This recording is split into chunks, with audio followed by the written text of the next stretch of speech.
Good evening. Here we are on a Tuesday, and that means week 11 is officially over.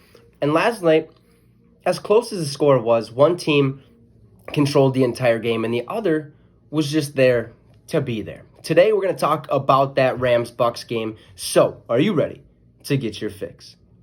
Well, last night we got to witness the Los Angeles Rams take on the Tampa Bay Buccaneers. Now, I knew this was going to be a battle right from the get-go, and even though it really wasn't that great of a game.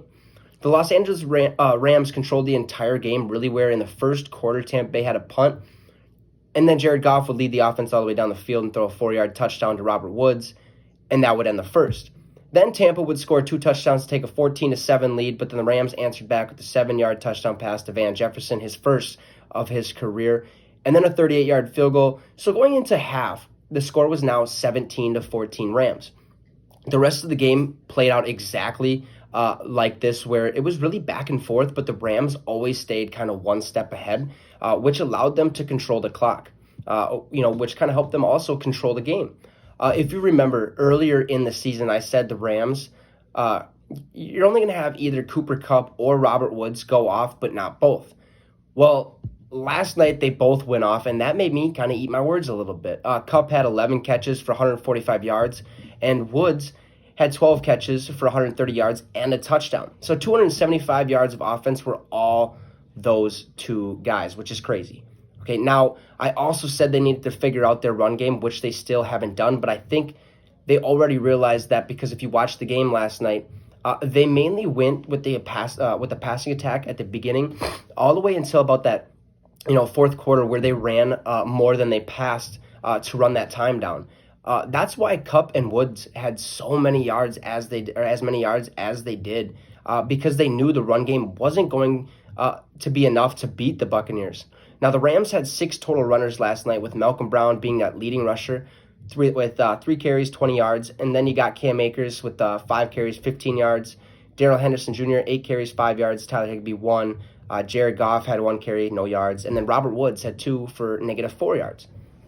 So the Rams' identity is obviously not running the ball, okay? And that's because they really don't have that franchise guy at running back like they did when they had Todd Gurley. I can almost guarantee, though, that the Rams will go after a running back in either free agency or draft one, if they can obviously afford it going down the road. Now, for the Bucks, Bruce Arians flat out got outcoached, okay? And Tom Brady looked awful.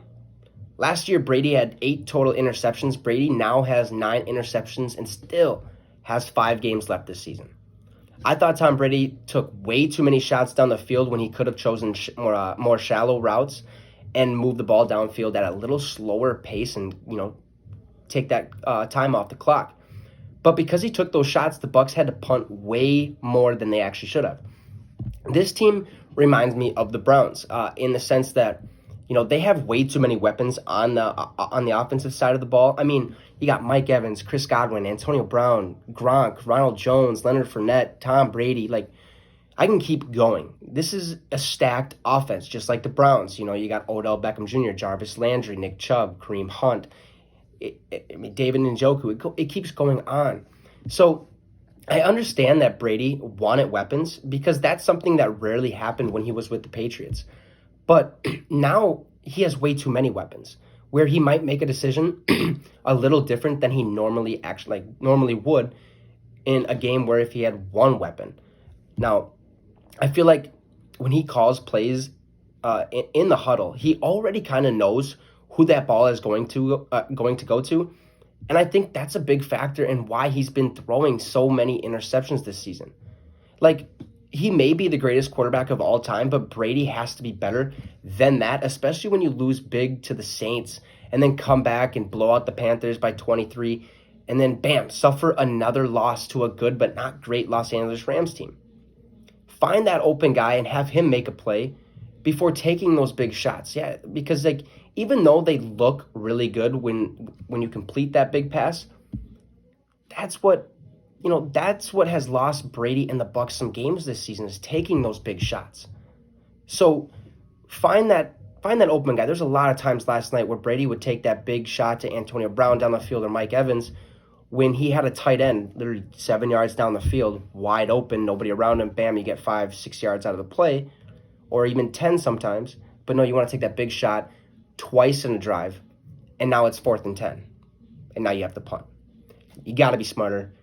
I think that's the type of offense that Bruce Arians runs. We've seen it with Jameis. We're seeing it with Tom now. So it's not entirely Tom's fault, but Tom understands, and he is, like I said, the greatest quarterback of all time. He should be, aware of where to throw that ball. Don't take those shots if you don't need to, because he didn't. It was a close enough game where he just had to move the ball downfield, get 1 touchdown, and then it's over.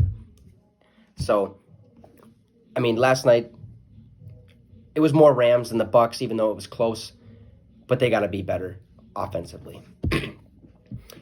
Well, that is going to end our discussion today, as now we wait for Week 12. Tomorrow we're going to be back with my Week 12 power rankings and probably a little more, not 100% sure yet, but we will for sure have those power rankings. So anyways, thanks for stopping by. Have a wonderful night, and you just got your fix with the Wicks.